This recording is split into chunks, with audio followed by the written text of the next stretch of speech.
Hi, my name is Remy Walker, and this is my second presentation for Reading as Other.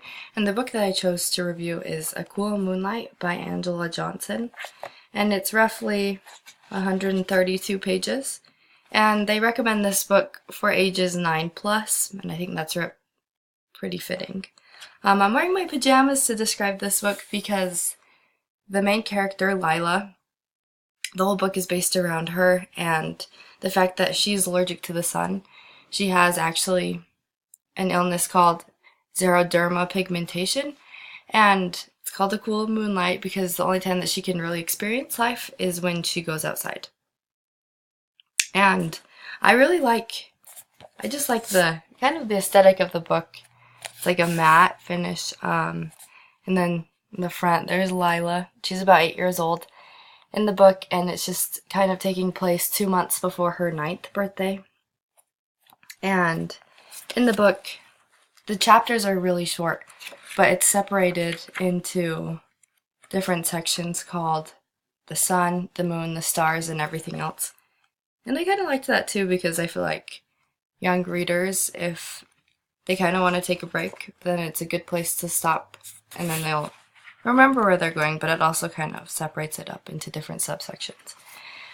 A few of the main characters in this book are Lila, and she's obviously the main character. It focuses around her and her loving parents and her sister named Monk, and their house. Everything is blocked off. It's just very dark, and they call her a moon child because she can't go outside, and even like UV lights affect her. And they found out that she had this, I guess, disease when she was a baby, and her mom put her out in the sun and her whole body burned.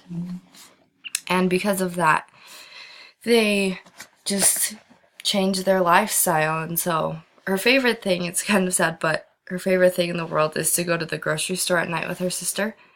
And why I chose this as Reading as Other is because I really liked the message that it had at the end. I mean, I don't know anyone who's allergic to the sun. It's incredibly sad. I love the sun, and so it's kind of nice to read something about someone, although it's not necessarily nonfiction.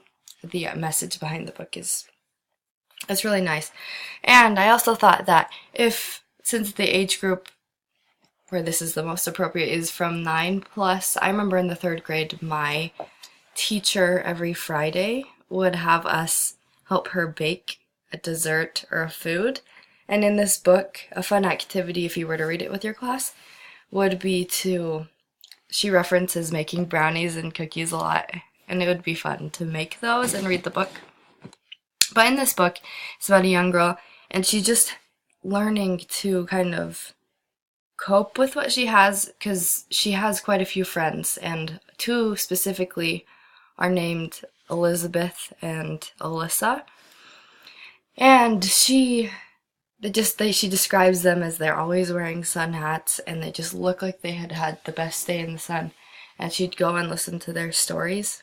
And it was kind of sad because she never experienced them, but she longed to do that. But she was able to kind of experience the sun through them. And it just describes her kind of maturing. And eventually the friends kind of disappear, and you're like, what the heck? But then she gains a new friend who's her next door neighbor named David. And they have adventures on their own, and she learns from him different stories. But in the end, you learn that Alyssa and Elizabeth were just figments of her imagination. They were imaginary friends. And you learn how she matures. And I really liked at the end, she just says that there's nothing wrong with what she has. And she said, there's nothing wrong with moon girls. I don't have to be a sun goddess. I'm really okay being a moon girl.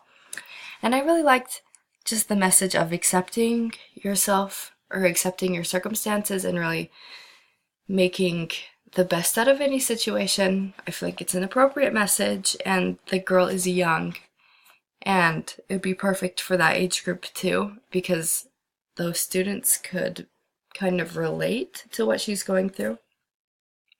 But I definitely recommend this book. It's just an easy read and has a cute message. Thanks for watching.